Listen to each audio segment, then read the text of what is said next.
Networks presents Art Bell, Somewhere in Time. Tonight featuring Coast to Coast AM from July 4th, 2002. Coming up in a moment, Donna Good Higbee on the subject of spontaneous human invisibility. It's incredible, but it's true, and it's coming right up.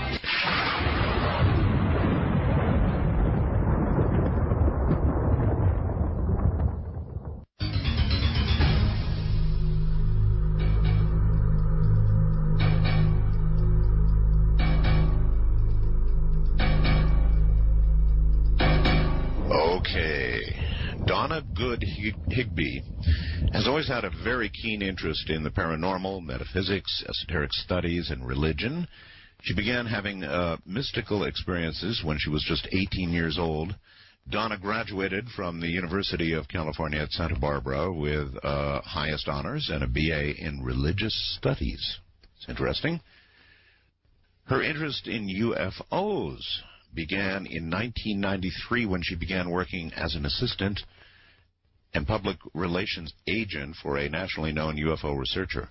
No kidding. During that time, she also attended school and received certification as a clinical hypnotherapist, which specialized in working with people who felt they have had non-human encounters. Wow.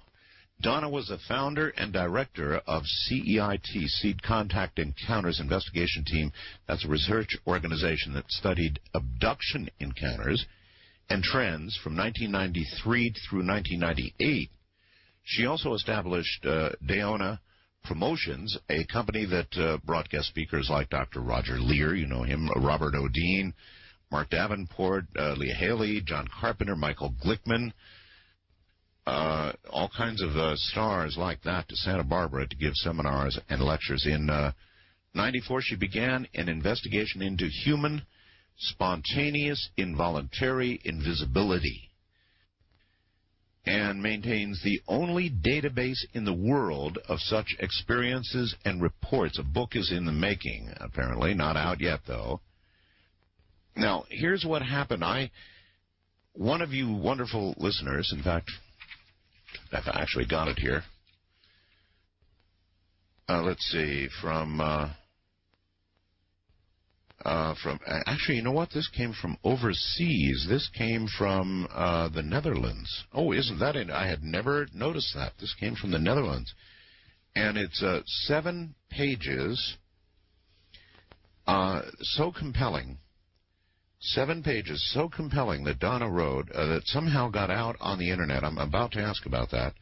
That it caused me to launch an entire program on this subject. And, you know, I pined away at the time that I would really like to find the person who wrote this, Donna Good Higbee, and I found her. Here she is. Donna. Yes, good evening. Good evening. Gosh, it's great to find you, number one. I'm so pleased to be with you. I'm really, really pleased to be able to get this information out to your listeners. All right, let's begin with my first question. This was sent to me from the Netherlands. I just happened to notice on the header. So whatever it is you wrote and what you wrote it, I don't know what you wrote it for, how it got on the Internet. How did all that happen? What is this I'm holding? You're holding a report, really the first report of several that I've been doing all along in a rather strange phenomenon, the human spontaneous involuntary invisibility. I call it HSII for short. Okay. I was doing my hypnotherapy, had a support group for a number of people who felt they'd had contacts, abductions, one thing and another, and needed a safe environment to be able to discuss these kinds of goings-ons. And I had one woman come to me and want to tell me in confidence that she'd had this experience, and actually she'd had it several times, and didn't know what to make of it, didn't want to think she was going crazy, but really just didn't know what to do with it, and felt at least that she could, in confidence, talk to me. I wouldn't be judgmental. I would try to help her. Right. She related an instance of going to the post office, standing in line, having another person come along behind her, ask the man ahead of her if he was the last person in line. That man said, yes, I am, and the new gentleman stepped into place, almost stepping on Vera. Oh, my God. And she stepped to the side, thought, well, this is extremely rude. Yeah, we have some pretty awful people here, and but continued to move up with the line, but off to the side a tiny bit. Huh. Her time came. She went up to the window, began speaking. The man behind her walked right up to the same window and began speaking, and the clerk didn't even see or acknowledge Vera, but immediately began to help the gentleman. Oh, and that was her very first time, and she just thought, these people are really rude, and she left the post office. And then just began to realize that every now and then, maybe a restaurant, maybe a shopping mall, someplace where there were a number of people with whom she'd have to interact, since that's the only way you know it's happening to you. You have to attempt to interact with someone, or you don't feel it yourself. You don't know it. Anyway, she wanted to sit with me and tell me that experience and say, am I going crazy? I don't suppose you heard the first hour tonight, did you? I'm afraid I didn't. You didn't? All right. I read a letter, an email that I got tonight from a guy who was at home with his wife, and his wife couldn't find him, and he was right there. Yes. You know, he was right there, and she began to get angry. Yes. And he reacted first laughing hysterically. You know, he thought it was some sort of big joke, but then the joke time went away. And what occurred to him was, when he realized that she really was not hearing him, she really wasn't seeing him, he thought for a moment he was dead. Oh, my. Yes, I haven't had anyone actually say that to me yet. But I can see how you might. You might think your body was laying somewhere, you were out of body, or who knows. That, in fact, he mentioned out of body, sort of a floating experience. But right. But it was otherwise, everything was absolutely normal. It's just that he wasn't physically there. Mm-hmm. And at one point he was even able to talk to her. But did she hear him? And she heard him, and she did, but she didn't see him. Oh, still didn't. Ah, that's right. Oh, okay. That's a slightly different twist from some of these. I'm sitting here, just to give you an idea of what I have in front of me. I'm sitting here with at least 1, 2, 3, 4, 5, 6, 7, 8, 9, 10, 12 piles of letters that I've tried to put in some semblance of categories so that I can offer to the listener a varied grouping of the different kinds of things that happen and the different responses, and just kind of really what's going on out there. Well, I took call after reading. I think in part, I sort of parceled it out through the program, but I think I read all 7 pages, ultimately, of your report to my audience at one time or another as we went through the program. And people would call up saying, oh, it's absolutely true. It's happened to me. Now, it appears, I want to talk a little bit about the nature of it. You say spontaneous... Involuntary. In other words, and it's true, everybody that I've spoken with thus far has just had this happen to them. They didn't make it happen. They couldn't make it stop. It went away on its own. That's true. And that's the way your letter... Them. Yes, it comes upon them. In fact, many of them, I'm going to read, if I may, later or as we go along, small little portions of this one and that one, because I want you to hear some of the wording of the people themselves. And so many of them say, oh, my God, thank goodness I found you. I thought I was going crazy. Yeah, that's exactly right. I was absolutely insane. Now I don't feel so alone. I'm so pleased you put that on the Internet. And so that was this report that I'm holding that I used for that show, that was the focal beginning for you as a collection point for this kind of information. Is that No, not quite. After Vera came to me, I filed that away wondering, what the heck do I do with this? Right, sure. Not having heard of it myself, and thought, well, maybe she's just a little imaginative, having had other kinds of psychic experiences. And then a second person came to me sometimes later, not knowing the first person, and reported a similar type of thing. This one was similar to the one you said earlier. The woman was sitting on her sofa, staring at the wall, trying to decide what kind of wallpaper to get, and went into kind of a reverie state, just staring at the wall. And actually, she said that she noticed that the wall seemed not quite so solid, and she became really fascinated with looking at the the less solid nature of that particular wall that she was staring at. And she became so fascinated with that she kind of saw the husband walking back and forth through the house, through the living room, kind of just saw him as a shadow passing by, paid no attention. She was really lost in her thoughts. Right. Then eventually she kind of came out of her thoughts, and the husband said, "Where have you been? You've been hiding from me. You know that we have to go to that meeting.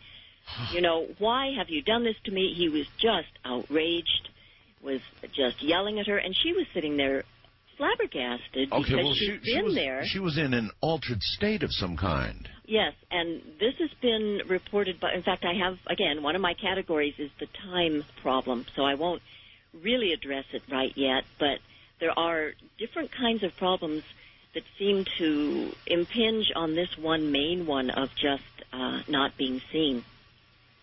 Huh. It's quite fascinating, quite fascinating. Well, do you think that it's possible that her, that she actually put herself into a state where she virtually was in some way gone from this reality? Well, I think she was there. Now, I do think that she changed her vibrational frequency, her aura, her frequency. Yes. And I'll get into, I'll lay that out for the listeners. It's taken me a number of years to come to the point I'm at, and I'm sure I'm not there yet. I have a long ways to go, but the place where I'm at now, I've kind of laid out a progression of what I think is happening and just kind of what has brought us there and whether or not we really are still here or vibrating at a higher frequency and in another place or where we are. And I'd like to kind of get that when I can, maybe after a break where I have a span of time to really lay it out. No, I think you're on the right track, Donna, with regard to vibrational frequency. We see only and hear and see only in a relatively, you know, when you look at the entire spectrum, we only see a little tiny piece of that spectrum, yes, both above and below. Yes, it's very small. In frequency. And above us, there's just a gigantic total world out there.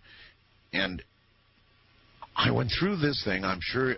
Are you a sometimes listener to the program? Oh, yes, sometimes when I can stay up that late. Yeah, okay. We went through a whole thing on what we called shadow people. These things that you see sort of in the corner of your eye. Yes, yes. Other dimensional beings. And well, you're exactly right. Other people began to see them straight on. And the only conclusion we could come to was that they were operating, for the most part, at a much higher vibrational frequency. And more these days, people seem to have bouts of time when their ability to see into a higher frequency is manifesting itself. That's true. And you're getting me all excited here because that's exactly what I'm going to address a little bit later on is what I've kind of pieced together with bits and pieces here and there, and come up with something that I think is, well, it blows me away, and I've been working with it, so I'm hoping that it'll blow your audience away, too. Well, I'm sure it will. Let me say that in the beginning, way back, so that I don't jump totally ahead of myself here, I was trying to make a connection between the HSII and UFO experience. Really? Because in the beginning, those people who knew me, who knew of my work, were people who had been in the abductee support group, and so had had those kinds of experiences. So I thought, well, maybe this is something. If indeed we accept that non-human contact is happening, the UFO thing is happening, people report being taken through the walls of craft,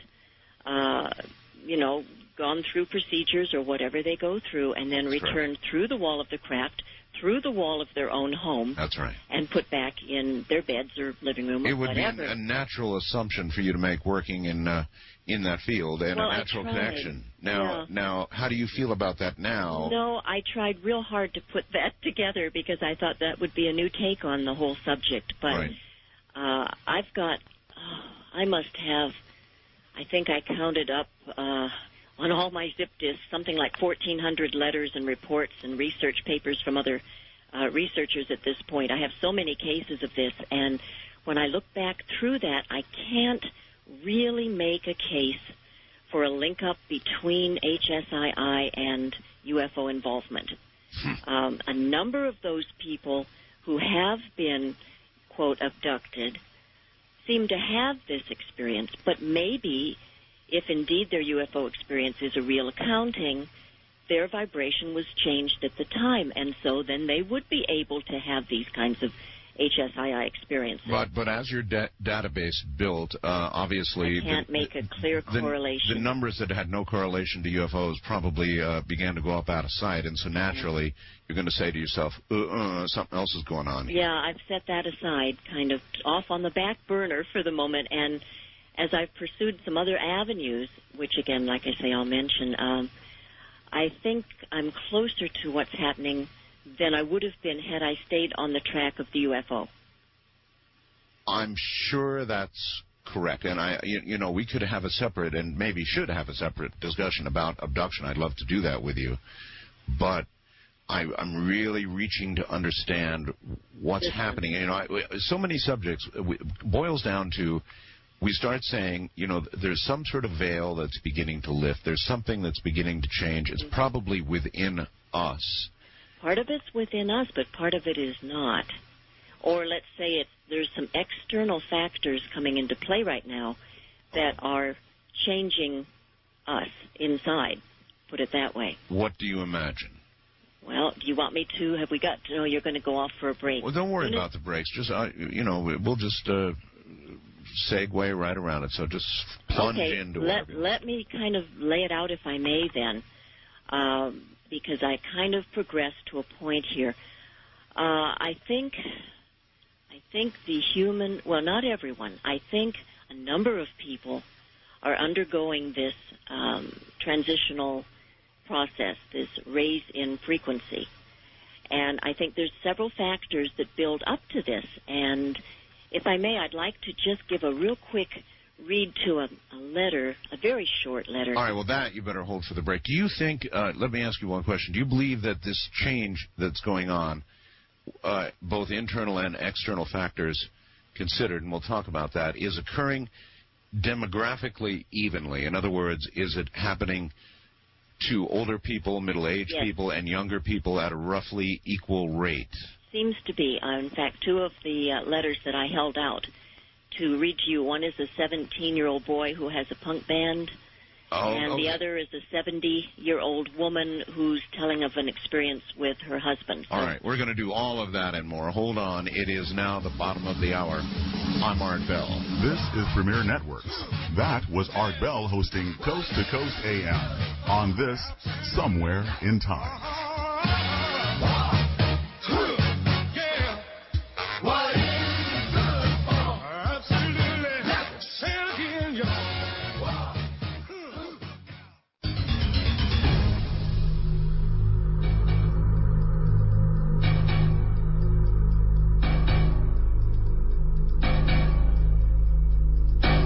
The temptation for me, of course, is to rush ahead because I've been talking about this topic so much, but really, I do understand that a lot of you are sitting out there going, give me a break, human invisibility, give me a break. Well, it's true, and what we probably ought to do is let Donna tell a few stories that she's gathered from her research. Donna. Okay. Let's see, where to begin? I have so many of them here. Let me read a couple simple accounts that I'm sure people who've had this might relate to. This is from a woman named Lisa. She said, I was just reading your website about invisibility and was shocked to find people with similar problems as me. It has caused me numerous problems in trying to get back into a gathering, as everyone claims I'd never been inside the party before. I've also been stepped on, knocked over by people claiming never to have seen me. I'm a 5'10" blonde, and I don't think I'd be that easy to miss. Many times my friends claim I was not with them at a particular party when I was. Also, I've gone in marathons and finished them only to have my name not show up on the completed list. I'm amazed there are other people out there. All right, let me ask you about something. She said knocked over by people who, didn't know she was there. Okay, fine. does that imply, and is there a consistent aspect of this invisibility thing where people do indeed become invisible, however, they are, in fact, physically there. Still there? Is that a constant thread through a lot of these? Oh, yes, they're there, and they're looking out at the world thinking everything's normal, and they don't understand why people are crashing into them. To the person that is running into them, they don't see anything, and bang, they suddenly hit a person, and they're very shocked. The moment there's contact, the moment that they run into each other, it seems to jolt the frequency, jolt the person, the quote, invisible person, yes, and they're back. And so all of a sudden, the person who ran into them sees them, but can't understand why they didn't see them 1 second before.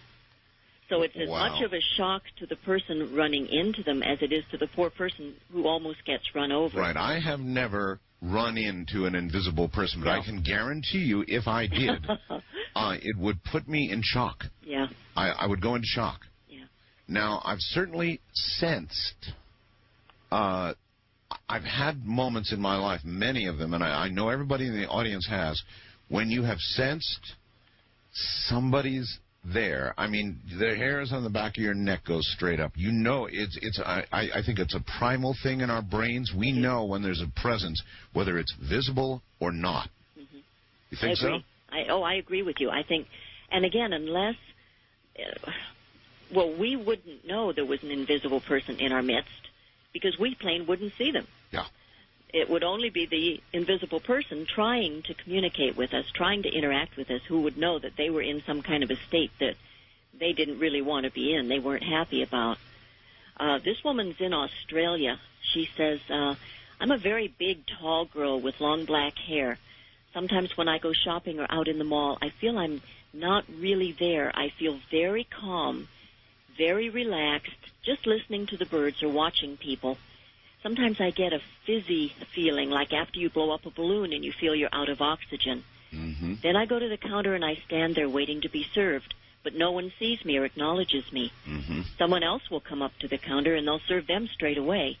It's not until I get angry, that's a key there, because it changes your frequency. It's not until I get angry and blurt out that I was next that they look at me in total surprise and then serve me.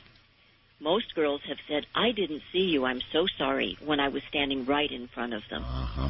So it's coming from around the world. It's not just the U.S. I have from, in here I'll try to find the one I have from Malaysia, Africa, Brazil, Canada, Greece, England, France, all over. Everywhere. It's worldwide. This isn't just something happening here. Why do you think that nobody that I'm aware of, until you have come along, has begun to put this together? I think people, if they have the experience, as so many of these people have written to me saying, I thought I was going crazy. I couldn't tell anyone else about it. I'd be laughed at. Oh, listen, my lines, since we've been on the air, have been dead flat full, and I know what awaits out there because I know the lands. After I read your report on the air and we did the show, I had, oh my God, a landslide of email of people who have had this experience, but they don't want to talk about it. I mean, no one wants to be laughed at. That's right. No one wants to be thought less credible. No one wants to be held in less respect or thoughts of their family and their friends. They just don't want to talk about it. And they don't know how to explain it to themselves, so they push it way, way back in the mind. In fact, I've had a number of these say, I had this experience. I didn't know quite what to do. I thought maybe I was going crazy, so I just kind of didn't deal with it, because how could I deal with it? There was no one to talk to. There was no one to have any answers. And so these people just don't deal with it. And I think this has been happening. Well, I started in 94. I've seen an increase. I do have to tell you. I have seen an increase. So whatever's changing. Whenever this started, I can't say when it began for sure, but it certainly is increasing. Okay, that makes sense to me. I think that, I wrote a book about it. It's just, It's not a plug. It's called the quickening. I think that the frequency of everything is increasing. The frequency of events, the severity of events, the environment, weather, social, political, every arena of human activity, it's all quickening. It's all getting faster at a pretty rapid pace. And this may be wrapped into that someplace. It is. It is. I really believe that it is. So how about a few more letters? Just absolutely. I've got some good ones here. Oh, fire away. Karen. Actually, I've become friends with this woman now because she felt she couldn't talk to anyone else about these experiences, so we've kind of become quite good friends. Karen, one of her major ones, and it happened more than once to her, was she was driving in her car. She would come to a red light. She'd be the front car in the line. She'd come to a red light and stop.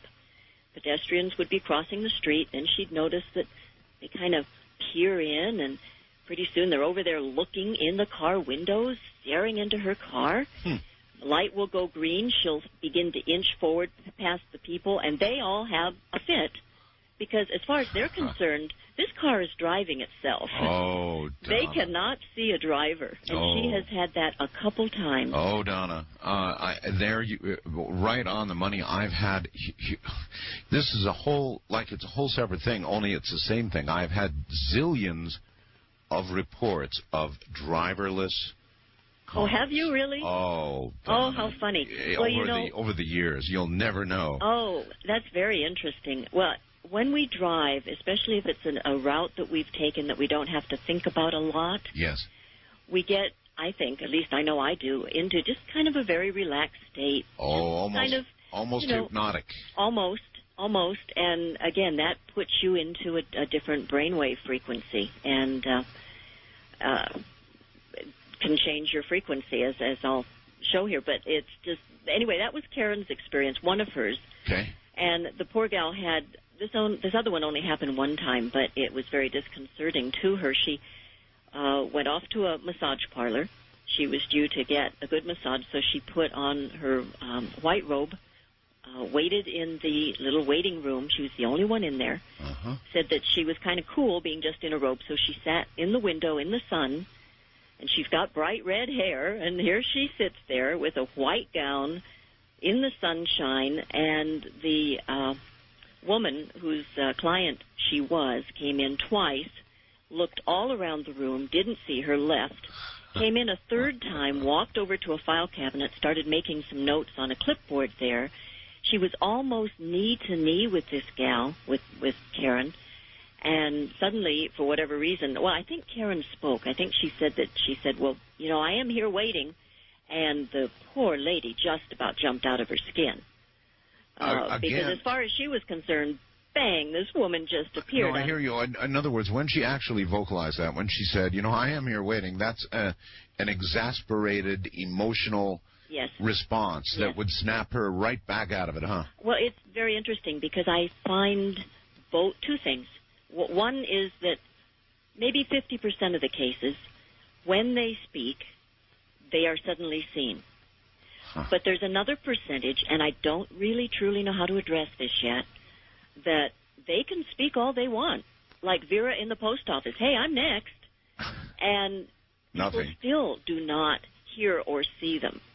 And, in fact, let me find this one really interesting one that I've got here about this man. Oh, dear. Well, I'm not going to find it to read it to you, but I'll just tell you. This young boy was walking along with his friends on a back road, real gravel road. And when you walk on a gravel road, it makes a lot of noise. That's right. And he walked up on ahead of them a little bit to, I don't know why, just was on ahead, he said, by about 10 feet ahead of the other three. And suddenly he heard them saying, now he could hear them just fine, and he could hear himself walking. But he heard them say, my goodness, where did Brian go? Well, where could he have gone? There's nowhere to go. I know.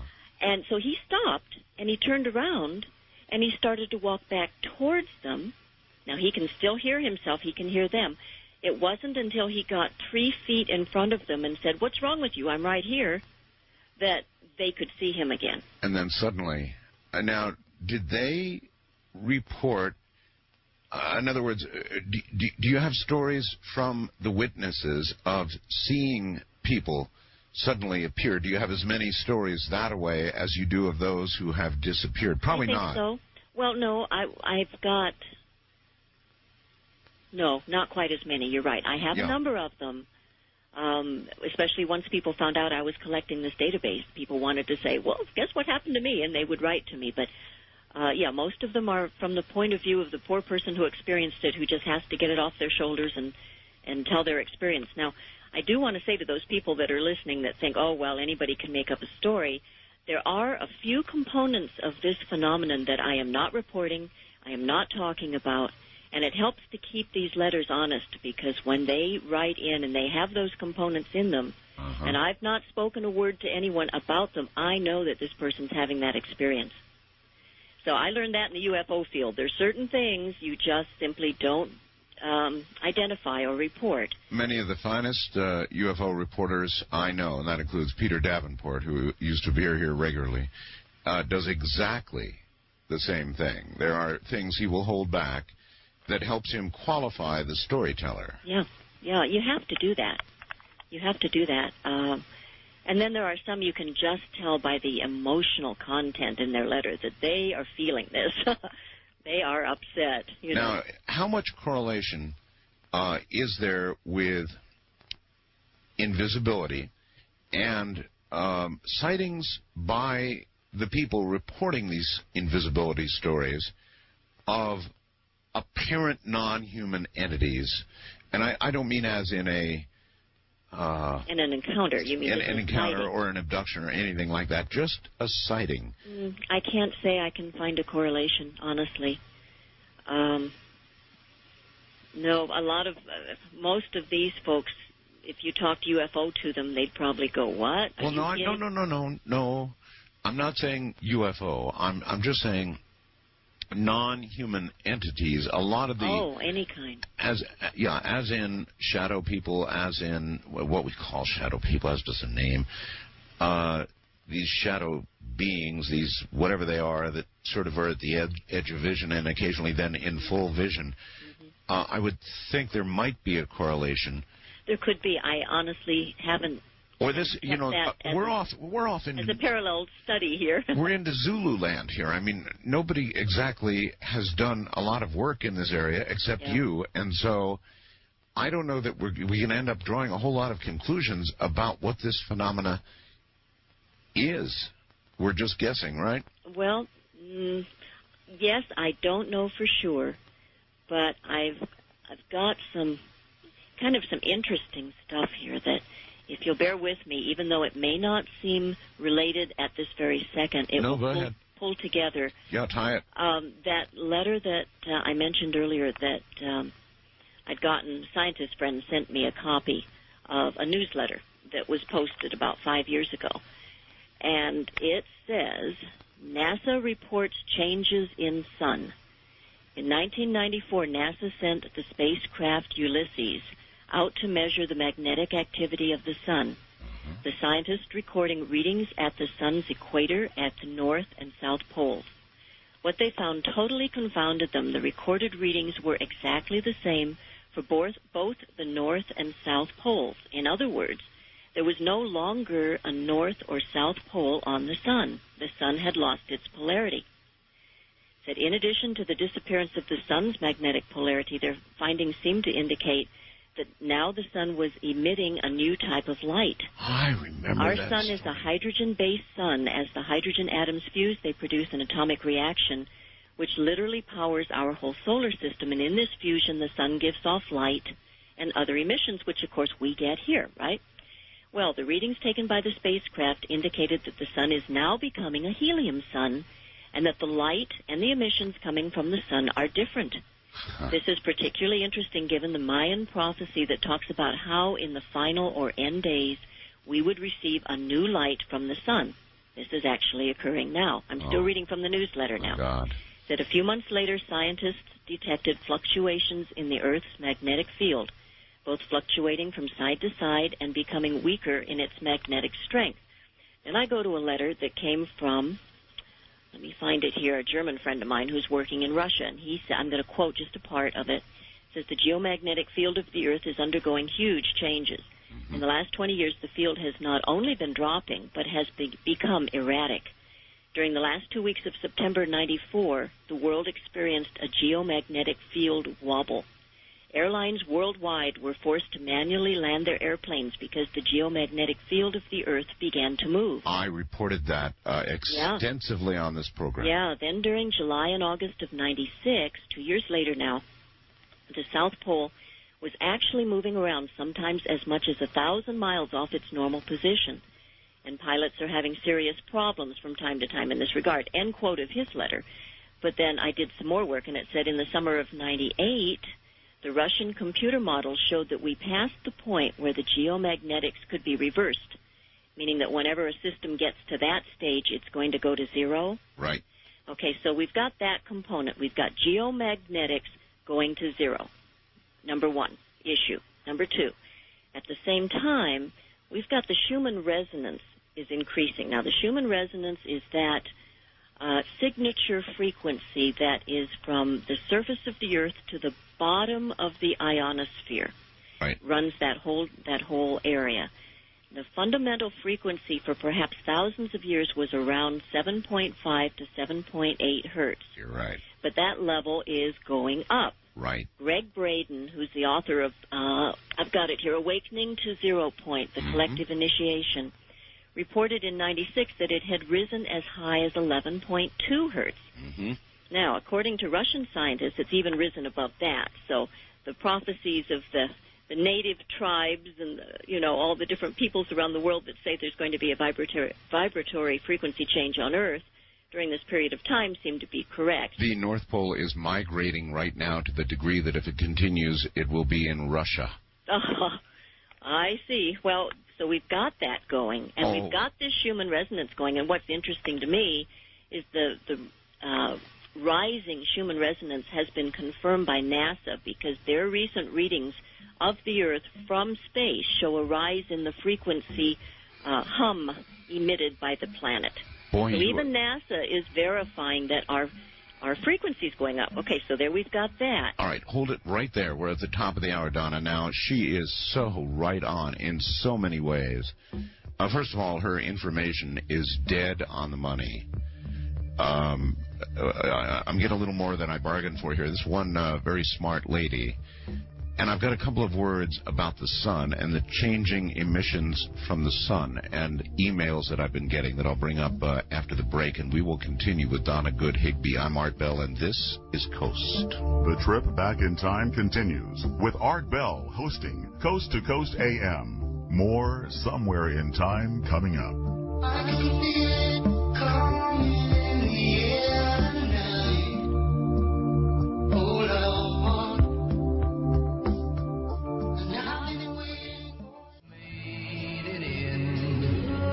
Listening to Art Bell, Somewhere in Time. Tonight featuring Coast to Coast AM from July 4th, 2002. And I want to lay down another big one on top of what Donna Good Higbee just said. It's going to be a wild night, so I'm going to lay down some wild stuff, and this is under that category. Over the past... I might even say year, I've had another series of emails that I don't think that I've ever talked to you about, but it makes sense in view of what Donna just said, which I thought, incidentally, was dead flat on the money. It's the kind of thing you disregard, even a talk show host like myself, doing the kind of program that I do, you tend to disregard some stuff, but I feel obligated to mention this because I have had a large number of emails over the last 2 or 3 years from people who say the sun looks different. I know, you say, what do you mean the sun looks different? I'm telling you, I'm getting a lot of observations from people who say the sun looks different, and inevitably they've gone to explain that the sun looks whiter. That they think that a lot of the yellowish content of the color, and I'm trying to be as specific as I can, has become more white. Now, this got punctuated the other day. Ramona, out of the blue, said to me, "Hey, hon, have you noticed the sun is whiter, is brighter, is more burning?" And I said, "Oh, God, you know, I really should say something about that on the show."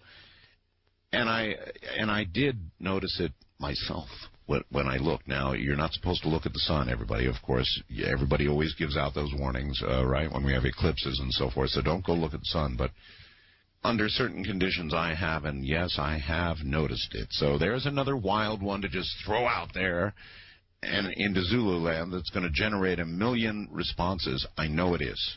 We'll get back to Donna Good Higbee in a moment.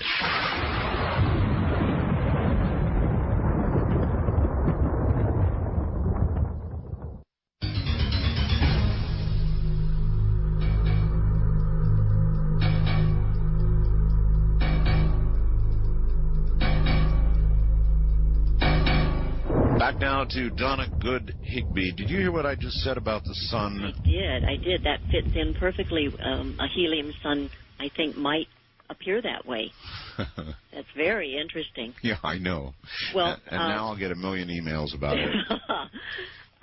Okay, so we did establish that, though, that the geomagnetics is going towards zero, and the Schumann Resonance, which is the electromagnetic frequencies of the Earth, is rising. Yes. So all of that brings about a new planetary power grid, which is kind of like the acupuncture points and meridians in a human body. They're the power points in the Earth that are connected by lines of energy. Yes. Or ley lines, I think they're known. Ley lines are in called. England, yeah. In 1970s, a student of Buckminster Fuller discovered that if they immersed an inflated balloon in dye while subjecting that to a fixed vibration, the dye collected at certain fixed points on the balloon, and then they were connected by these thin lines, creating these geometric arrangements.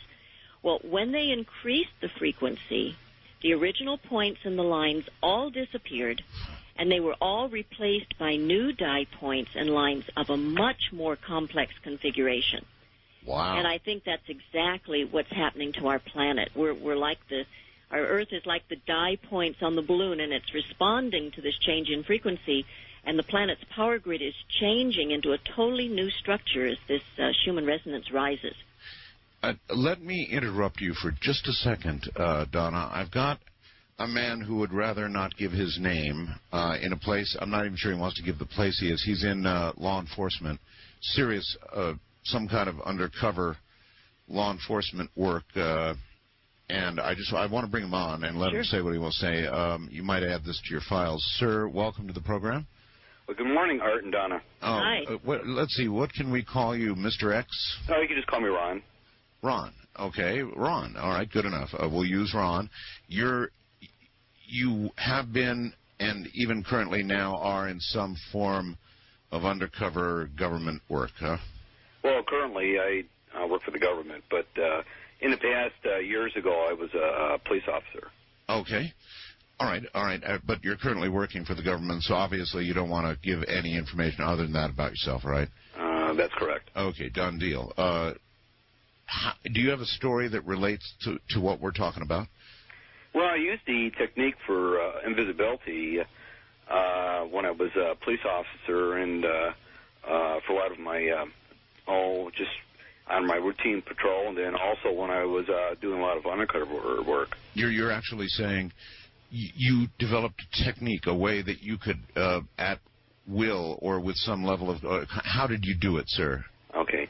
How I started out is that years ago when I was just a kid, and I came across a book one time about how the ninjas, you know, the Japanese ninjas, they would have like this call, it was a cloak of invisibility.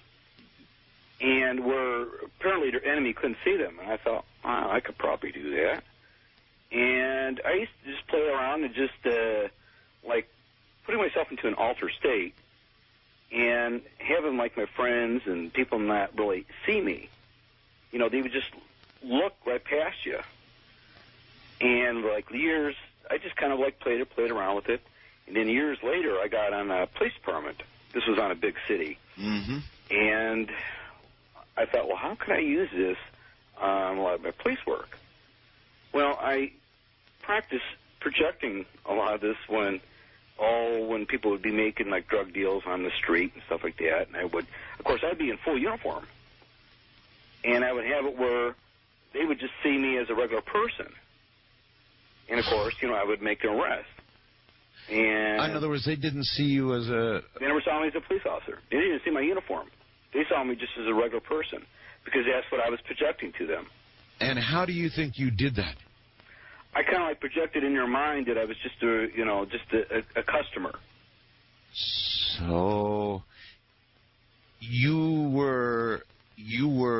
I was just a street person looking to buy drugs. No, I understand, but what I'm saying is you were projecting this into their minds somehow. Into their minds. Right.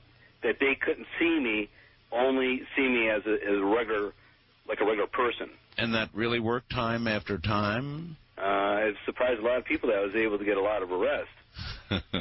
You had a good record then, no? I had a very good record, and I could never tell anybody what I was doing because it would never stand up in court.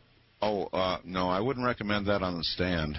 Right. And then later on when I got into a lot of the undercover work, working in the narcotics division and organized crime division, yes, I used some of it then when we were trying to go, especially when we were going after some organized crime bosses and that. Huh. And, of course, I had to, practice this quite a lot because I didn't know how far I could push it. And your guest, Donna, mentioned that... Well, you're still here. That's a good sign. Yeah, it's a good sign because she did mention that you can't really get excited because it seems like it changes things. You found that to be true? Yes. And I remember one case that we were working on is we were trying to make arrest on a person high up in the organized crime unit, and he had crime boss, more or less. And he was going to be making a payoff for somebody to make a hit. Well, the person that was supposed to be making the hit was arrested, but they didn't know it. Uh-huh. So I said, well, look, I'll have them make the payoff to me. And I says, don't worry, everybody in our unit was looking at me, well, how are you going to get them to do that? I said, don't worry about it. I'll take care of it. So I projected to the person's, these are mafia people, so you had to be... Yes. You couldn't make a mistake because you'd be dead. Yeah. All right. I projected to them that I was the hitman, that they were going to make the payoff to me. And it worked. It worked. They couldn't understand when it was going through court and that, how come they gave a police officer, of course, I was in plain clothes and that kind of stuff. You've had this ability all your life? A good portion of it. A good portion of it, since you did the reading of the ninja things and decided you would... It kind of gave me the hint that this... I didn't know if that could work at the time, and I just thought, I was a kid, I thought, well, I could probably make this work. And then I just slowly developed it from there. I don't use it all the time now, but, once in a great while. It's almost like a telepathic hypnosis in a way. Yeah. Yes.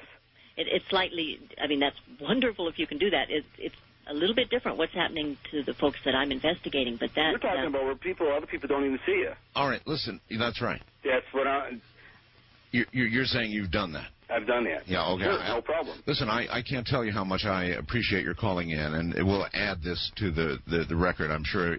Donna will give out an email address, won't she? Mm-hmm, sure. And so I would, if you would, sir, please tell your story in detail to her, and you're going to get many other stories. So before we get too far down the line, Donna, if you really don't mind giving out your email address, prepare yourself now. I know. That's fine. I'm ready. Okay. It's Good Higbee. Good. My middle name and last name run together. Spell it. GOODHIGB, like boy, EE, Good Higbee at AOL.com. Okay. That's easy. Let me give it again. People are going to... I know they're reaching for pens. That's G, all in lowercase, of course, GOOD, good, and then Higbee, all run together, HIGBEE at AOL.com. Yes. Right? Okay. Well, prepare thyself. Now, that may not be... He did say, in fact, that he has achieved real invisibility, but also added that he could project into people to see something that was not. Yeah, you know, like a police uniform. That's pretty stark. That's a different category in a way. I think that falls more into the category that I'll address where we talk about the cloud, and we're talking about intent and desire as being the motivating factors to do it. Stop. I want to talk about the cloud. The last time we did this, I got all these fast blasts about the cloud, and would you explain that, please? Okay, well, the cloud has been referred to in literature for ages.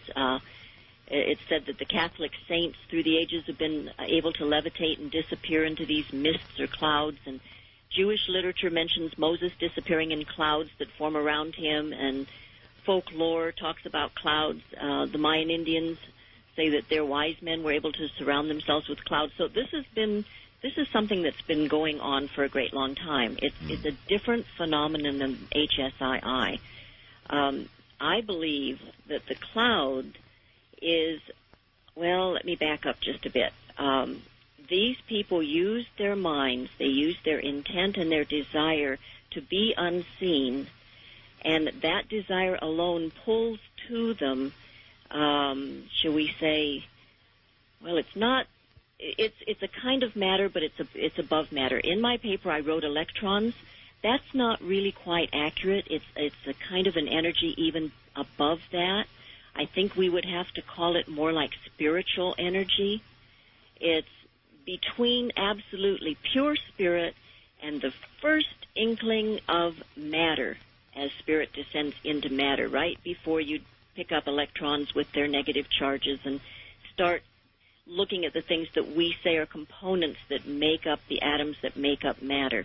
This is just above that, a more rarefied energy, and I think that it is subject to focused willpower and intent and emotion. And I believe that if I'm looking at literature in the past, these people have pulled to them these kinds of clouds. Now, I don't think the cloud hides the person. I think what the cloud does, coming as a higher frequency, it changes that person's frequency. So there is a relationship. There's a relationship in that the end... I mean, we're talking about the end result, vibratory levels in both cases. Yeah, the end result of this way is that you are unseen. But it's something that you do, or the shaman does, or the whomever does purposely with intent to be unseen. Mm-hmm. So that gurus in India can do this. I mean, they're doing it these days. I mean, this kind of a thing, I think, has been recorded and documented for a great long time. Now, what's happening to the people that I'm working with, they are not using their willpower or intent to do this. This is happening to them completely, spontaneously, out of the blue. They don't want it. They don't know what's going on. It's not really the same phenomenon. The end result looks the same, but I believe it has a different cause as we go through this. Are you aware of the multitude of stories about military people in close quarters battle using invisibility? Yeah. Oh, you are aware of them? Some of them. I have. I've got a report here. Well, of course, some of them use invisibility, and then I have one newsletter that came from Spain that said during the War of the Spanish Succession, 1700 to 1713, in the year of 1707, 4,000 soldiers of the Archduke of Australia disappeared without a trace by a brook in the Pyrenees. Wow. It said no enemy was in the vicinity and no corpses or military equipment were left there. Indeed, there was no trace of them. And it's a whole newsletter that tells about the different ones. There was a train accident in Spain. It said the number of passengers was around 800, of whom 78 died and 75 were injured. A great number of the passengers, however, disappeared without a trace. As a proof of this, the reporter who wrote this article says he refers to the utter disappearance of the pair of civil guards that always went with the train, of whom not even the guns they carried were found. Holy mackerel. And it's a whole newsletter of those kinds of disappearances Donna, around the world. How do these sorts of stories get into newsletters and not the mainstream media? What I mean, when you're talking about entire portions of armies, for example. I think they were probably recorded in journals and diaries in those days, and then they probably are recorded in books. People who've done the research who then put them in books so that they're available. And then a newsletter maybe that wants to delve into more truthful items will pull them out of books and put them in newsletters. But well, I'm extremely impressed with your research. You've obviously really done your research. Well, I've been trying to go in many directions and pick up bits and pieces here, there, and the next place that might put part of this puzzle together for me. And I do. I'm sitting here on the floor surrounded with data. Yeah, you've already convinced me, believe me, that you are a Class A researcher, and that's really high marks. I don't grade very often. Class A. All the way.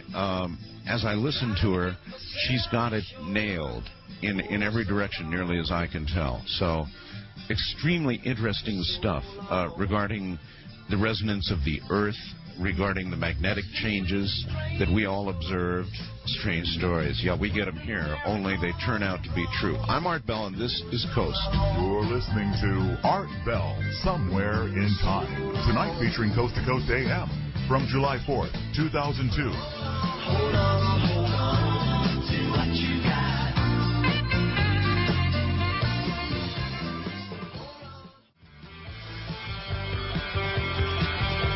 This is one lady who's really got her act together, Donna Higbee. What a find. She's obviously done a lot of very deep research, so deep, and has begun to reach so many conclusions about all of this, that I wonder if she's considered inviting some scientific colleagues in on the whole thing here. This should probably be broadened out. This whole area of investigation with regard to invisibility should be broadened. There's something to be found here, and perhaps some top flight scientist would like to jump on board. That's a question we'll ask in a moment.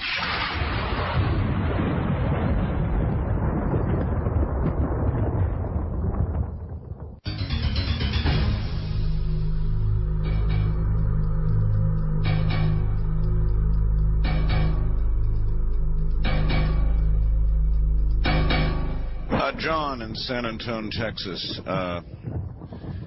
makes an interesting observation. He says, "Hey, Art, I hope this stuff isn't true. Can you imagine an invisible terrorist?" And, I thought for a moment, and then I thought, maybe it's already happening. In other words, there are so many successful homicide bombings going on, and so many successful terrorist acts going on, that how the hell do we know it isn't happening right now? How do we know that a terrorist, like a police officer, in mortal, if not fear, because they're on a mission, but with such incredible dedication and concentration, is not in effect able to achieve some sort of state that means they don't get caught and they kill people? It's a frightening thought. Yeah, it is a frightening thought, isn't it? Not saying that it couldn't happen. It, again, with I really believe the emotions of will and intent focused for a particular purpose. Well, that's what they have. Exactly. But listen, yeah. I want to ask something, Donna. This Okay. is really important. What you're doing, I think, your research is solid. Your conclusions, even, I believe to be solid. And it's so serious. I mean, so many other areas of we'll put it in a big gray basket, paranormal, are investigated by major universities. Right. Princeton, Harvard. Isn't it probably important for you shortly to find somebody at a major university who will join you in this study? Oh, I would welcome it. Would you? I would definitely welcome it. Let me just proceed with my next little bit of information, because I think it might partly answer what you're saying right now. Fire away. Just to back up for people who've just popped in, we've talked about geomagnetic levels falling, electromagnetic frequencies rising, Mm-hmm. and then the planetary grid is definitely changing and becoming more powerful, higher frequency. There's one more little piece to stick in the mix here, and that would be the human brainwave frequencies. Mm-hmm. Just follow this. You've got your beta waves, 14 to 30. That's our normal, active, everyday type awareness. Got alpha waves, 18 to 13 hertz, which is your meditation and relaxation. And then your dreamy, creative states were the theta waves, 4 to 7 hertz. Well, okay, if you've got the Schumann resonance, the electromagnetic frequencies rising, they're coming closer to where we might be in more of a relaxed, normal, not an active everyday state, but more of a content, kind of peaceful state. They're coming closer to that.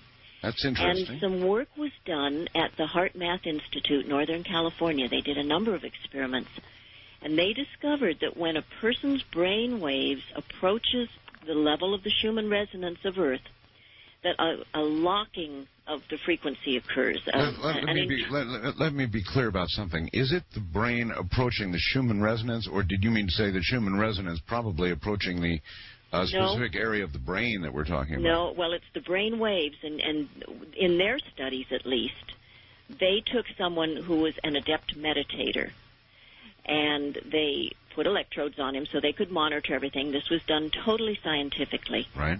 They put huge coils in the earth so they could measure the electromagnetic levels, and then they asked the meditator to please begin lowering his brainwave activity through his meditative process.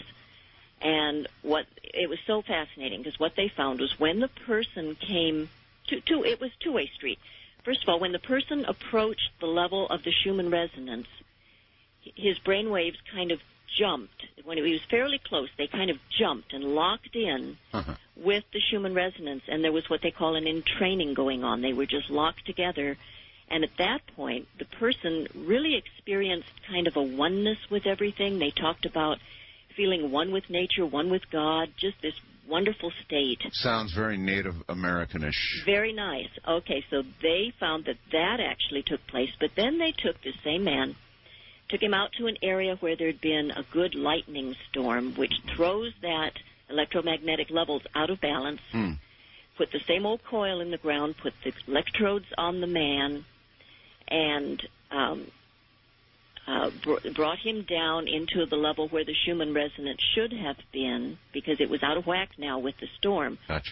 And the actual Schumann resonance jumped to the level of the man and locked in. Really? So we influence the Earth influences us. It's a two-way street. But what's the interesting here is, it's very interesting. You point out that the man was able to actually change his frequency, fine. But if the Schumann resonance frequency changes and goes above a certain bar, then the thinking of the entire world could be suddenly modified, couldn't it? It could be changed if people lock into that, yes. Well, if Schumann comes up to the point... Oh, if it does, yes. Yes, for sure, because once it reaches the level of the person, or the person in a calm state reaches the level where it is at that point, there will be that entrainment, and there will be a much more of a oneness kind of thing. Well, that in itself is really great, but the piece that I love, I just get so excited I can hardly sit here. When the meditator and the Schumann resonance, the Earth of that local area, were entrained, Heart Math Institute had taken some DNA from this man. They had it a distance away in a solution in a petri dish under a microscope.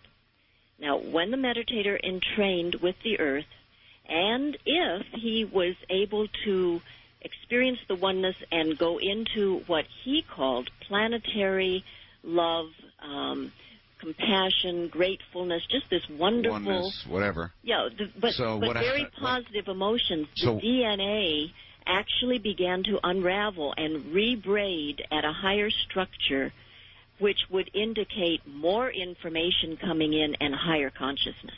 Oh, my God. And that's proof. In what way is that documented? That's documented through the HeartMath Institute in Northern California. I don't know the exact city, just offhand. So the man. I believe the man that did its name was Dr. Ryan, but again, I have to go back through my notes. Okay. I'm just spewing this out because I get so excited. I had to tell you. Okay, but no question about it. You're saying separate from the man, his DNA in a petri dish or whatever. Right. Under observation. Yes. When he reached this state, began to disassemble itself. Yeah, and not just reaching entrainment, but when he reached entrainment and at that state, then began to go into a loving, compassionate state, his very being began to evolve. Well, you realize now you're really brushing up against the whole non-locality thing. Right? I know, but the thing is, if the Schumann resonance is rising, and it is. But I'm talking about the DNA connection. That's amazing. Well, yeah, it's amazing, all right, and as I say, it's brushing right up against another area being talked about right now. Which is? Well. You mean just the whole evolution of people? No, I'm talking about non-locality, Donna. That remote viewers. Oh, yes. Many others talk of, even many theoretical physicists right now are beginning to talk a whole lot about a non-locality in which everything is one. Yeah. All information is contained, perhaps information that even reaches into other dimensions, that everything is non-local and everything is connected, is being talked about all over the place right now, and that's what you're brushing up against. Right. Well, this is what they found, and I'm just wondering, and my feeling is that for those people who, because the Schumann resonance is rising and they are in training, there's a lot more people out there that will find themselves in that entrained state, and if at the same time they are the type of people to feel very, very loving towards their fellow people and very grateful for their life, etc., those will be the very people that evolve, that go through this DNA change and begin to evolve. And the more you evolve, the more your frequency would rise, because your chakras, your energy system of the body, would be able to bring in the higher frequencies and process them, and you would be evolving. And in the shift of those frequencies, as your body is undergoing this, I'm just thinking that probably what we might be seeing are some of these shifting frequencies in these people that are experiencing bouts of HSII as they're undergoing some of this evolution. Would you care to speculate on where you think it's headed and how quickly it's headed there? Oh. Yes, well, I've read a lot of different theories. There's one good theory. I like it. It's a theory I don't know, but that says the Earth is forming a parallel reality, kind of like the aura around our own bodies. Yes. And the Earth is beginning to transition in a dimensional shift upwards into that parallel reality. So eventually, we could find two realities. We could have the one that remains basically on a lower frequency and will be home to those people who cannot transition due to their emotional state of fear and hatred and anger and judgmental attitudes. And that kind of dimensional Earth would remain in a lower frequency because it would be in training with the humans at that level and just... I'd probably be in that group, Donna. No, I doubt it. Anyway, those who continue to hold those lower negative emotions would hold that Earth reality back from rising. And then you'd have those who are moving into the higher frequency and find that eventually they exist in kind of a higher dimensional Earth. They have entrained with that Earth's higher frequencies, held the more positive emotions of love and compassion, and literally restructured their DNA to allow for the higher consciousness. And then higher they go, the more that helps this alternate Earth to rise because of the entrainment, and the Earth and the human just grow together. Well, might I add that it damn well better happen pretty soon, because the present state of the world tells me that not a whole lot of people are in sync with Schumann at all. we're in a mess, Donna. We're in a serious, really serious mess. Yeah. The world is an extremely dangerous place today, and I have views that probably would cause people to say, I'm definitely going to stay in that lower group you were talking about, because people are trying to kill us right now, Donna, and I think we need to go and kill them first and hard and fast. And so, see, I'm not transcendent. Yeah.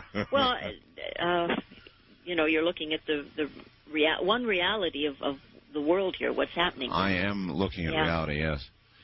Yeah. Yeah, so I don't know. I mean, if you take... Well, I think there's two overlapping realities happening here. I think there's the very one that you and I are now talking about, the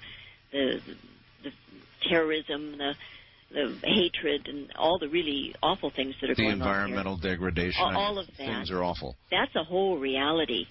But there are those people out there who are really changing. At least I run into some, maybe not a huge number, but there are those who are attempting to grow in their consciousness and attempting to really love other people and, making that a real attempt. And so I think if we can just get enough of those, 100th monkey kind of thing, if we can just get enough of those people. And, in fact, if people go on the Internet, and I don't know the exact address, but if they look up the Heart Math Project, I believe it is, or the Heart Project of the Heart Math Institute, it will tell of a project that they're doing where they are trying to get people to do a meditation and to envision the planet in this more of a compassionate type of frame of mind. Oh, now you're into yet another area. And if you're a listener to the show, you know the experiments I've done over the years. Do you? A few, yes. Do you? You know about them? Well, I've heard about them. Most of the time, I have to admit, I have to go to bed because I have to get up so darn early. All right. Well, I don't want to run through the whole litany, but we were able on several occasions to do all kinds of interesting things, like make rain where there was none. Millions of minds concentrating. And then there was the whole Princeton recent thing with the computers they have and what are called eggs scattered around the world, spitting out random numbers, just computers, and then the mass mind affecting those computers. They're documenting it, Donna, with things like graphs at the butt end of this line of computers, just suddenly going right off the chart into the ozone. I mean, just incredible experiments, Donna. Yeah, I don't doubt that at all. I don't doubt that at all. If we believe the Montauk story, where they did mind control, Project Montauk, New York, went 1970 to 1983. Yes, I know about it. Yeah, and they worked on mind control techniques, and they really discovered how to use their mind to do many things. And I believe a gentleman named Cameron, Duncan Cameron, was one of their prime people who was adept at using his mind to do different things. And again, if all of that is true, all of what's reported is true, he was able to actually materialize out of nothingness different things that people wanted on the base where this was happening, the base at Montauk. Brad Steiger, no, not Brad, or maybe it was Brad, or either that or Moon and Nichols wrote about the techniques and the experiments. I have some reservations about Montauk. Yeah, and I don't know. That's why I'm saying if it's all true, and if but I know they worked on it. That's for damn sure. Whether all the stories are true or not, I don't know. Yes, and I don't know. But I do believe the mind is totally unlimited if we could just really open it up to the level that it really is. And in that capacity, I don't see why we could not create. We're all linked together. We're all linked with Source. We're like Indra's net. We're all linked together with frequency and spirit. Why couldn't we create fantastic things? Just fantastic things on this planet if people would do it. I'm not sure that we couldn't. I think we probably could. And that's as a result of my own experiments. I've done. Oh gosh, they were serious, Donna. Yeah. And so I think it might be true. What I've run up against is that we don't exactly know what the hell we're doing. In other words, I began as these experiments succeeded. I mean, I drove the graph charts right off the graph. Dean Radin supplied the graph. We did it just to see if we could do it after so many other experiments, and it worked. And so I'm a little hesitant, Donna, a little reticent, because this is an incredible power.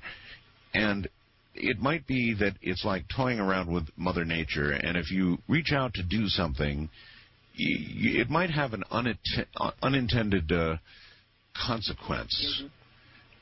It's such an incredibly strong power that I'm now really reticent to use it. Hardly ever use it. Yeah, I think it's in each of us, though. I think the ability is there, deep inside, whether or not it's unlocked or not, and it is a frightening thing. And yes, but when you toy with the weather, for example, and how do you know what you're going to do? You might try to turn a hurricane. It was suggested that we try and turn a hurricane, but an unintended consequence could be it would stay out over water, grow to a Category 5, and kill thousands of people. You know, it's such a weird area that I think we need more understanding before we sort of plunge ahead and just start affecting the world. Can you hold? Oh, of course. All right, good. Stay right there. Donna Higbee is my guest. Absolutely riveting stuff, right on the edge. It's kind of like where I like it, right on the edge. This is Premier Networks. That was Art Bell hosting Coast to Coast AM on this Somewhere in Time.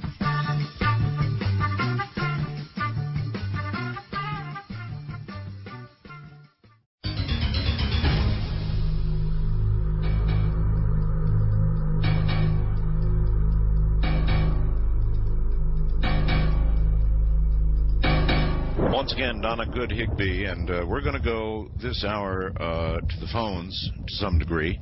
Welcome back, Donna. Is there anything major that you wanted to get in tonight, you know, with free airtime, just before we go to the telephones, that's really important?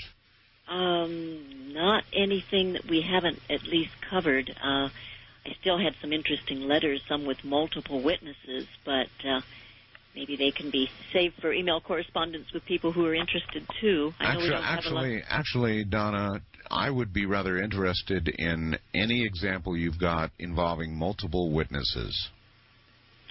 Okay. Let me find a good one that I like. Well, there's a whole bunch. This is the for obvious reasons. I mean, there's... first one I grabbed, yeah. This is from a woman named Kay. She says... even at work, I've had these experiences. She's proceeded to say in restaurants and places like that. And then she says, even at work, all my staff walk by my office constantly, especially when they arrive for work in the morning. I have the largest office with huge panes of glass from floor to ceiling. One morning, everyone thought I wasn't there. I was sitting in my usual place in front of the PC against the glass. And nobody could see her. And here's a gentleman, well, I like this. He said, I just saw your website, and I'm so happy to hear that other people are having similar experiences. He said, in the early 1980s, I was the manager of a large tax department in my company. My office was the corner office in an office building. My secretary sat at a desk right outside in a position where she could always see me come and go. People frequently stood outside my door waiting to talk with me or talk with my secretary. One day I left my office for a short meeting, told my secretary I'd be back in a little bit. She said okay, and I left. Several minutes later, I came back to my office, walking slowly as I looked some material over from the meeting. As I entered the anteroom entrance to my office, there was a group of 4 people who were standing in front of my office door talking. I stood for a few moments, looking at the material in my hand, thinking that perhaps the group was waiting for me. No one said anything or acknowledged me, so I assumed they were just having a discussion about an issue and were not waiting for me. Right. I excused myself, walked between them and my secretary, who was looking straight ahead at the group.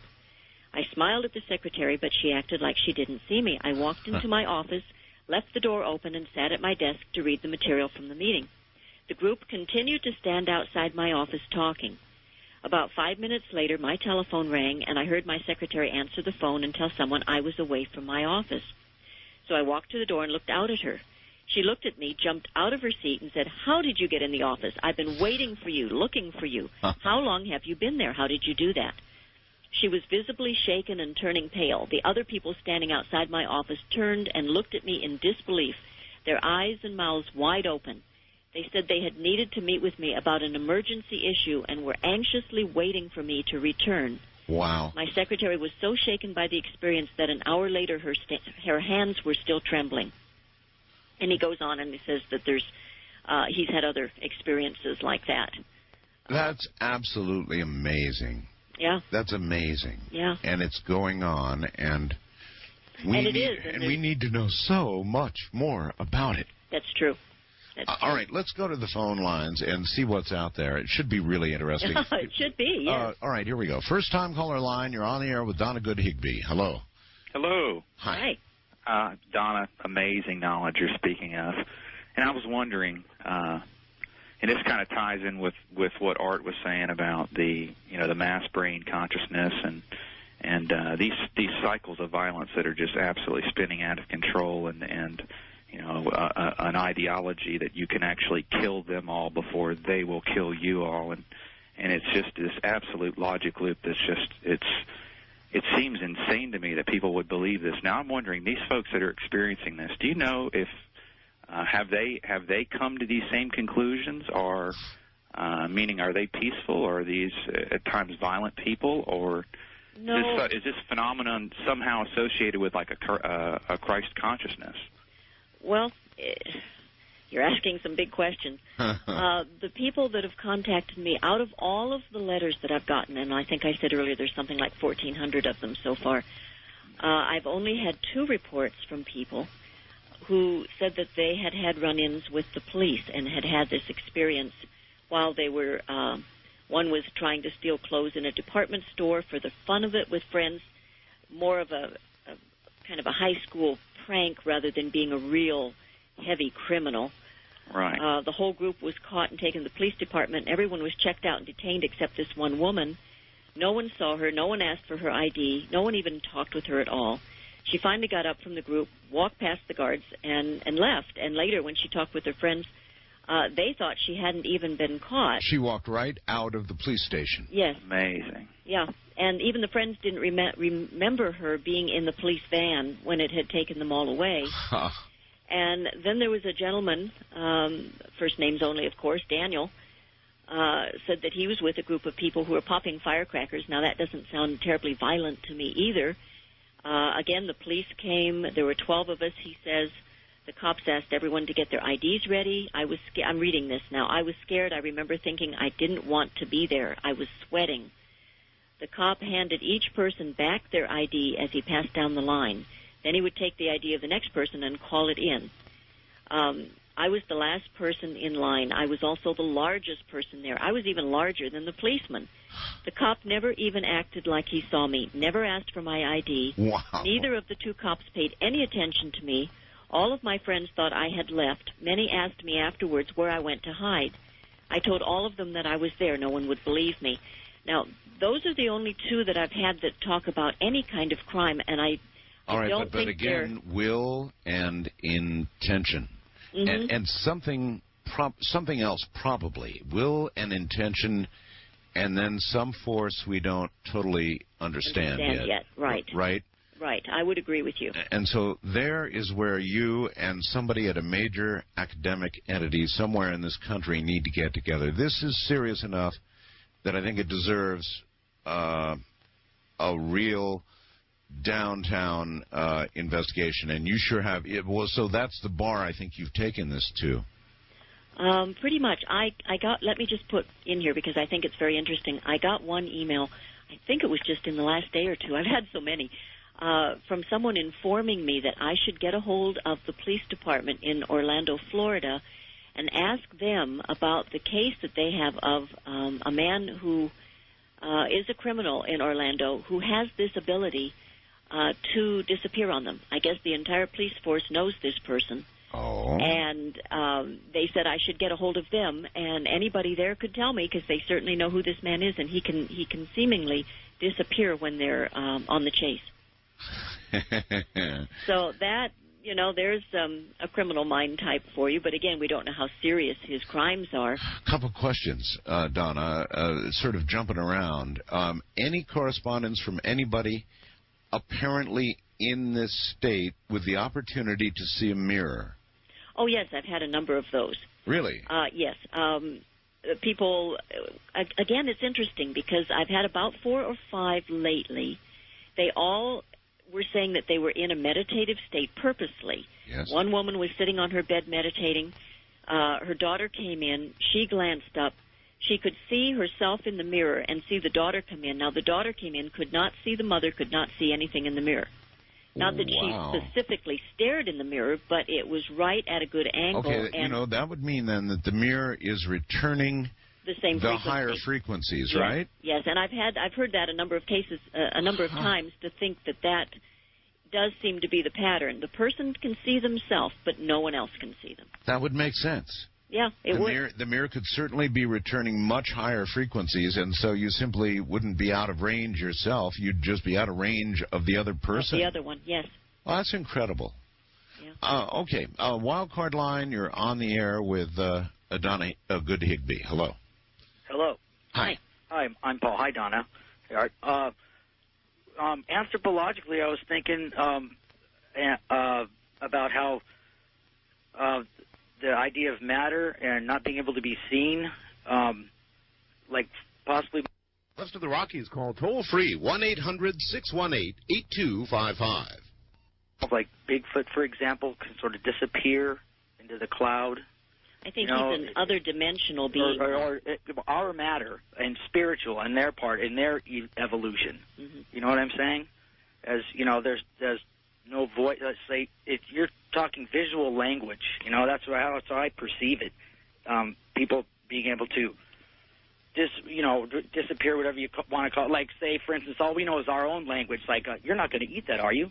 Or, are you going to eat that? I mean, you can get any response you want because that's what we know. But visually, in a realm of people who are only used to voice, visually you can conduct anything you want, I would think, you know, whether it's yourself or how you want them to perceive you, you know.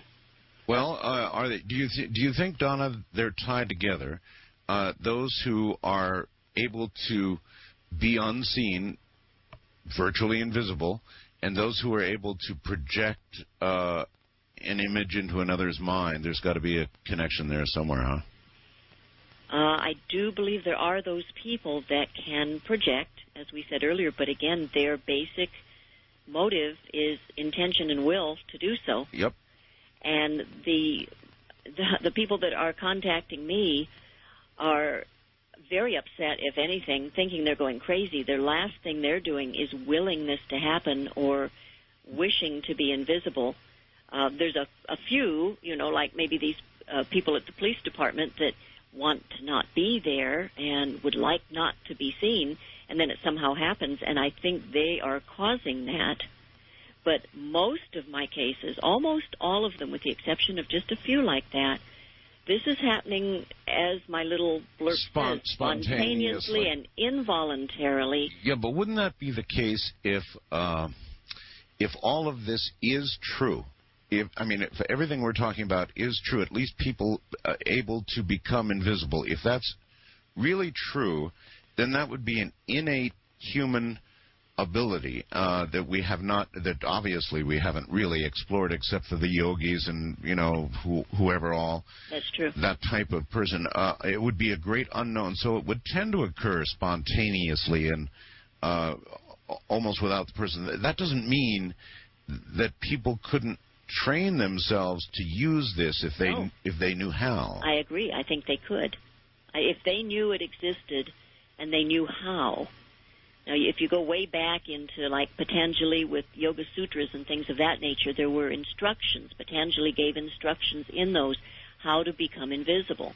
The Rosicrucians have manuals, how to walk invisible among men. I mean, there are manuals out there, and there are people who I think have done the training and can do it. I don't think that that's an impossibility at all. I wonder how many people actively understand the process and actually are in control of it when they need to be. It's not something you'd talk about. That's for damn sure. Yeah. You just wouldn't talk about it. Or you probably wouldn't, unless you were enticed to call a program like this. Otherwise, you're not going to talk about this. You might use it in various ways, and I wonder how many people are out there walking around able to do that, Donna. I don't know. It would be very interesting to find out. Well, maybe we're talking to enough people right now that we will. We'll hear some. Mm-hmm. All right. Again, Donna's email address, because I know you're going to be writing to her, is Good Higbee. That's all in lowercase letters. Just write this down. GOODHIGBEE.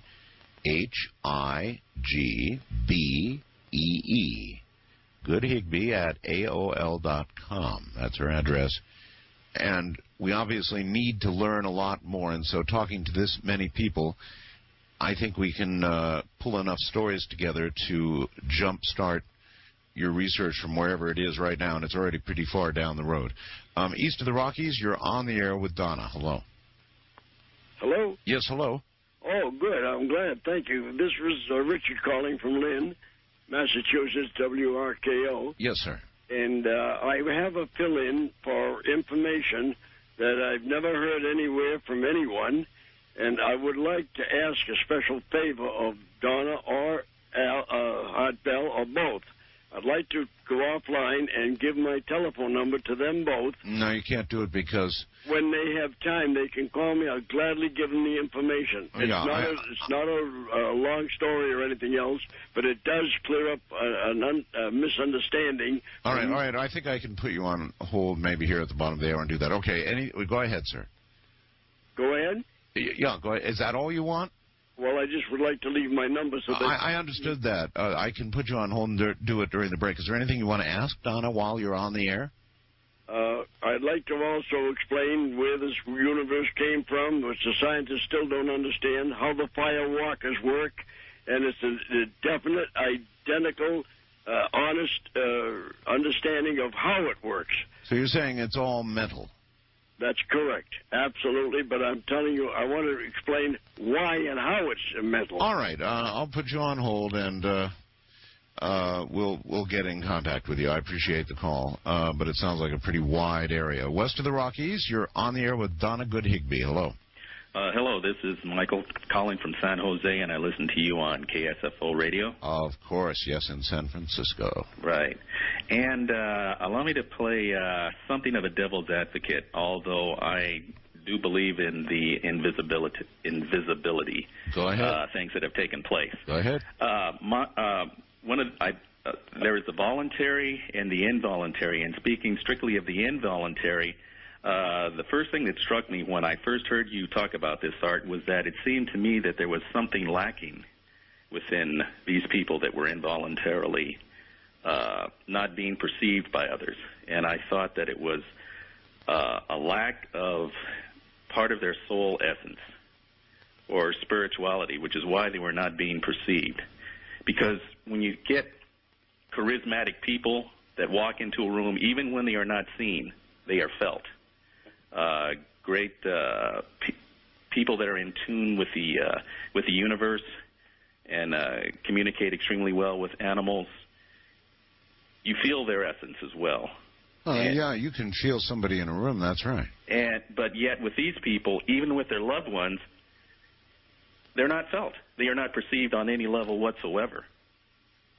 And that leads me to think that there is something missing there. There is something that has either been drawn away, taken, stolen, or whatever, which causes that effect. So you've got a very different theory about why it's happening than does Donna. Yeah, at least for the involuntaries. Okay, you realize the involuntary only lasts usually from 10 to 20 minutes, and then they're back. Caller and Donna, hold on. Very, very interesting.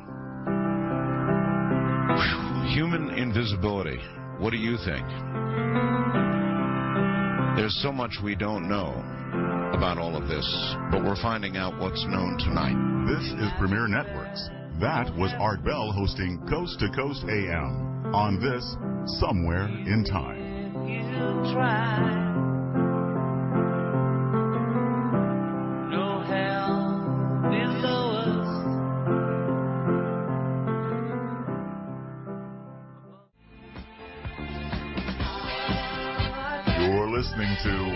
Bell, Somewhere in Time. Tonight featuring Coast to Coast AM from July 4th, 2002. Donna Good Higbee is my guest, and I understand that what you're hearing this morning is as far out on the edge as you can nearly be.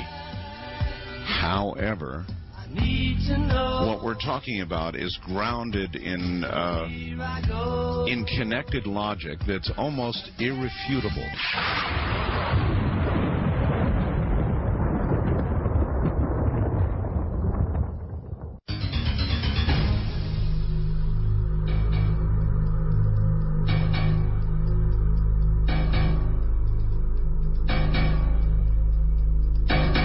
Once again, here's Donna Good Higbee, and our caller is still on the line. Caller, is there anywhere else you wanted to go here? Yeah, I'd like to throw a couple more things out that I would like for you to ponder or perhaps comment on. Fire away. Okay. I would like for both of you, when you have the opportunity, to look into people that have had near-death experiences and have been aware of nothing. And there are many. There are legion. There's many more that have had nothing than have had NDs. Or that's so. I mean, well, yeah, I had nothing. No, but I would like to know how many of those that had nothing have had the invisibility experience involuntarily.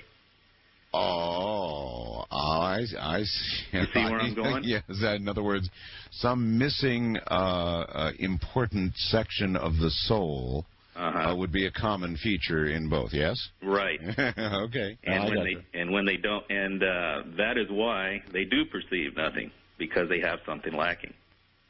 Well, one might argue there's a lot of soulless people walking around out there. Well, that is true. And one more thing, I heard your whole scenario is very depressing, though. I'm sorry about that. Anyway, go ahead. And there's one more thing that I would like to throw out, because I heard this when I was driving home in my car from work, and it was George Noory, who was the host, where he had a guest that did mention that the Greys were soul eaters. All right. We'll leave it right there. So now I think we are to imagine that those who are having these problems have had at least some portion of their soul ingested by a gray. Yikes. I prefer to follow your scenario, Donna. Yeah. With regard to vibrational level.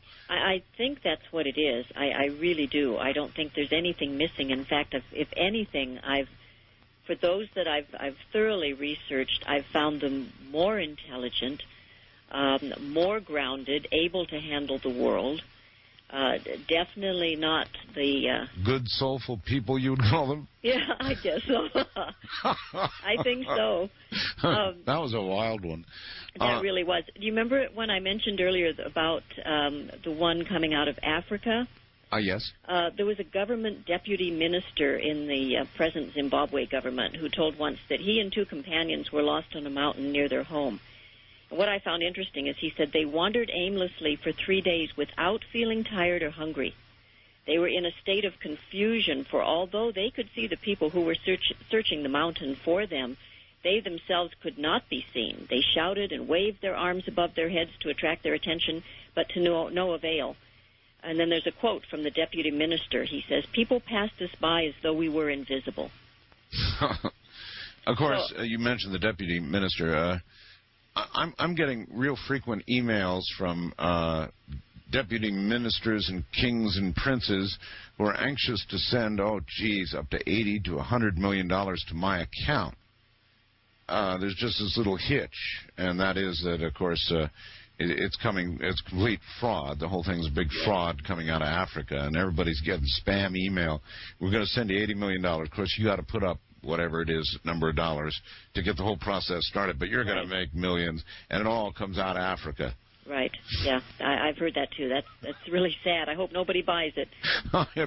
I wonder about that. Yeah. Maybe they think they're invisible. First time caller line, you're on the air with Donna. Hi. Hi. Art, I emailed both of you guys a picture that I had heard your show a few weeks back when you were talking about invisibility, and I remembered this picture, and I went and had it scanned. and emailed it to you. But what was happening was that I teach and play West African drums, and I was at a party and I was playing some drums. And what was interesting was before I started playing, they were asking me about my meditative art. I also practice a Taoist meditative art. And a week after the party, my friend called me and said, "You got to take a look at these pictures." And she showed me a picture of me as I was walking across the room. I had taken a break, and I was walking back towards my friends who were still playing. Right. And you could see through me. You could see through my head. You could see through my legs. You could see through out the window and the lamp behind me. And you're telling me you were in between states when they caught this? I don't know what I was. I wasn't conscious of anything going on with me. As far as I knew, everybody could see me. All right. Well, this brings up a gigantic question, Donna, and that is with regard to cameras, video cameras. I, too, have had on the website, for example, we think it was from Japan or China, but it was in a parking garage. A security camera caught a picture of this woman walking across an area and disappearing straight into a wall. Now, that I know about. I wonder, is there other photographic evidence? This man claims he just sent us one, right, sir? Yes, I did. Okay. Is there any other photographic evidence that you've gathered in your research, like what is on the way to us right now? Well, I know Bud Hopkins has several photos that were taken of an Australian family when they were visiting the playground in Queensland, and they took pictures of the family members. Each other took their pictures and whatever, and when the pictures were processed, everything's there, the shore, the playground equipment, everything's there but the people. There's no people in those photos, and I know he has those.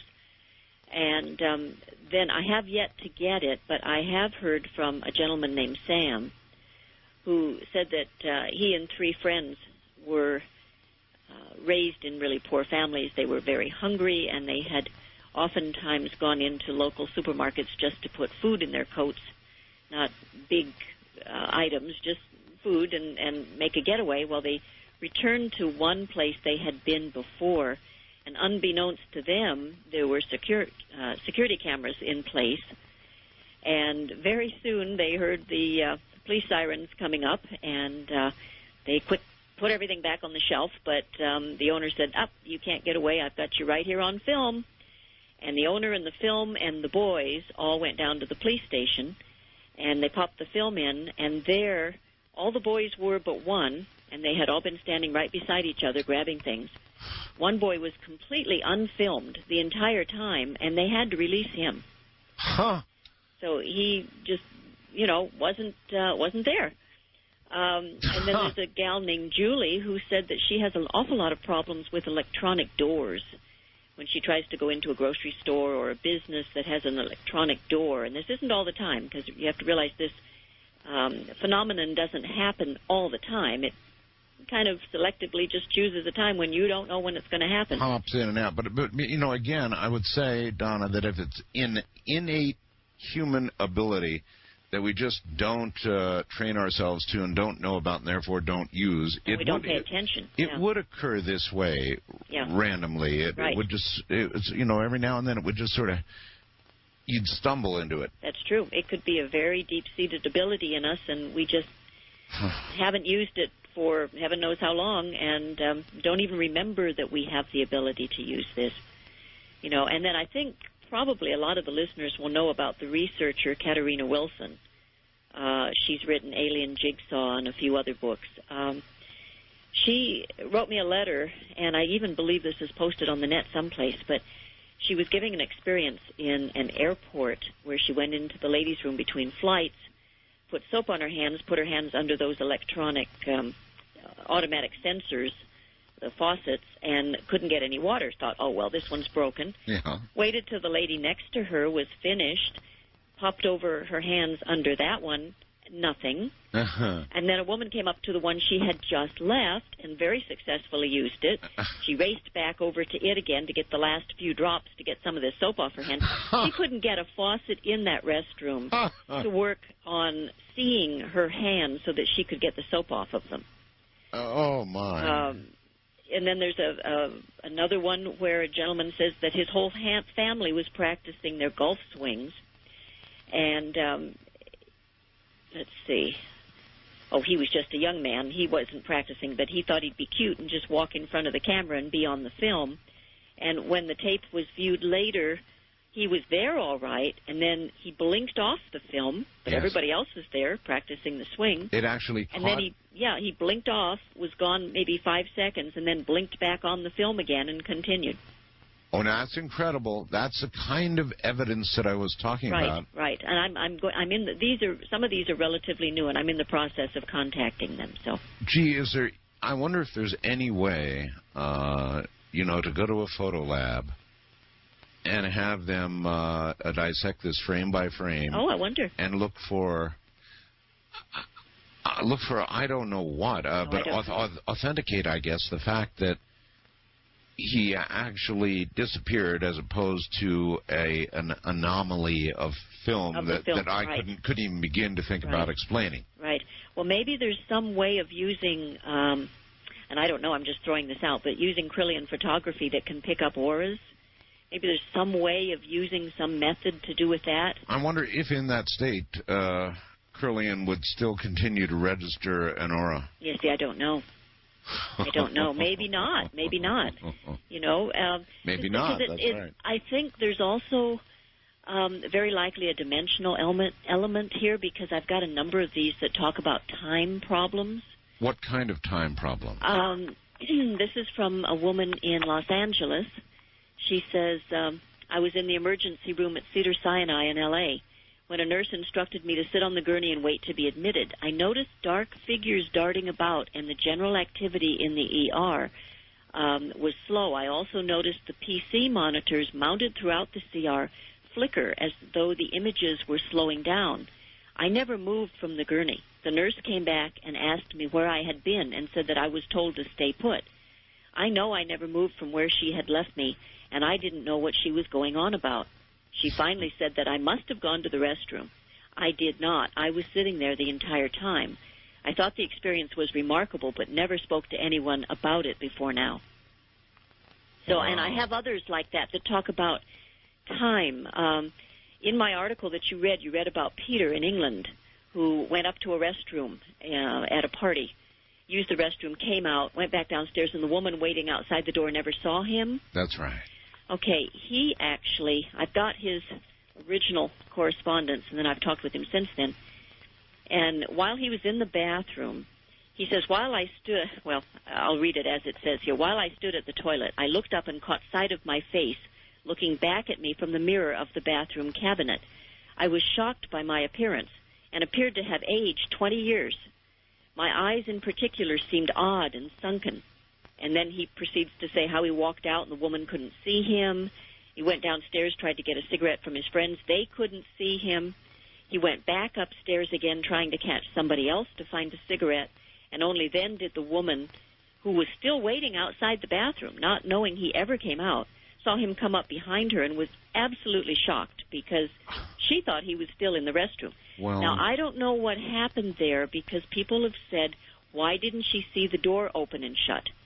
Now, maybe he went, I don't know. You're saying that woman walked into a wall. Maybe he went through it. Well, there's a hint there with respect to the way he looked to himself. See, the time was different somehow. And this comes up and up. They're just, people can't put their finger on it, but they say there was just something. These are some kind of openings. Mm-hmm. There's vortexes of some kind sort. of rip or opening, you know, you can get very science fiction-y about it, but it's something like this, some kind of rip or opening or tear or flux, magnetic, electronic flux of some sort, some dimensional portal perhaps. I mean, these you stab around in the dark, but it's going on. The question is, what the hell is it? Yeah, but don't you think we're seeing a lot of different things? I don't know that all of these has one basic source. It seems like, knowing how to form the cloud and raise your vibration is maybe an innate ability, as you say. And then the spontaneity of it happening to you, maybe that is too, but maybe that's something else. And then when it happens to you spontaneous and there's a time problem, maybe we're talking a dimensional shift. I mean, it's just so much. It's very interesting. Maybe there's all sorts of things that are going on. You want to sort of be able to, the human mind tries to put it all together, and maybe it can't be put together. We'll find out. That's why it should be investigated. East of the Rockies, you're on the air with Donna Good Higbee. Hi.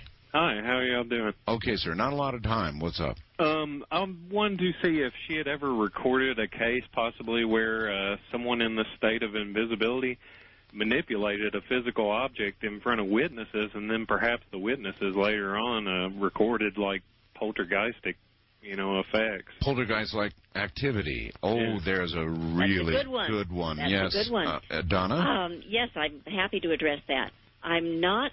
I don't have the answers. I'm still pursuing this, as we all are.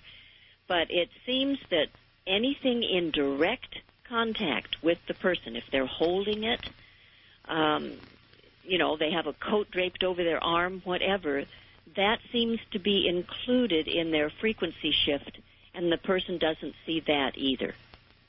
So you wouldn't just see a coat going through the air without a person holding it, or a teacup. All right, then, if a person in that state were to pick up a physical object or come in contact with a physical object while in that state, what would occur to that object? Would it suddenly wink out as well? I would assume that it would, but I haven't had anybody report to me that they have witnessed that. Because if they do think they see that, I think people blink and think they saw things. Well, there are certainly people that have reported poltergeist-like activity, things moving through the air, that sort of thing. That's true. But most of in every case that I've had, I've never had anybody say they saw an item in the air unsuspended by itself. Suspended by itself. Oh, I've had those reports, Donna. Have you? Oh, yes. Oh, okay. Sure. I haven't had that in this so far. Okay. Well, you'll get them. I bet I will. Listen, it's my understanding you're in the process or contemplating writing a book? Yes, I have. Excuse me. I have so many notes, and I have so many good pieces of data and theories that I'm in the process of putting it together. I just need to find a publisher out there. But what's the working title? I think it'll just be HSII, Experiences in Theory. Well, you need a really catchy... That's all I am at the moment. I have a ways to go yet by all regards, but I'll get some kind of a good title to it. That's just my little title right now that I'm storing my notes in. Something like Gone. I don't know, something... how have you actually begun work on the book? Yeah. In that I have pages of data and stacks of notes, but to put it all in an absolute consecutive order, not completely. I haven't completely gotten in that route yet. I've got Boy, do you have a letters. Process to I've go got through. I've got a lot to go, and I'm hoping some of the data that I'll get through people contacting me after being with you might help fulfill some of this. I can contact them and talk with them, and who knows. Yep. And toward that end, folks, one more time, listen very carefully. I'm going to give you Donna's email address. Please write it down. Please don't email me for it. Listen carefully. Get it now. Here it is. Good Higbee. She's an investigator and obviously a very good one. Donna, it has been such a pleasure having you on the program. This has been really fun. I've enjoyed it so much. Well, listen, you can depend on we didn't even touch on a lot of your research. No, I have a lot of things here that we just didn't have time. But we'll make time. We'll have you on again, okay? Oh, thank you, yes. Good night, Donna. Good night. Spontaneous human invisibility. Sometimes not voluntary at all. From the high desert, good night.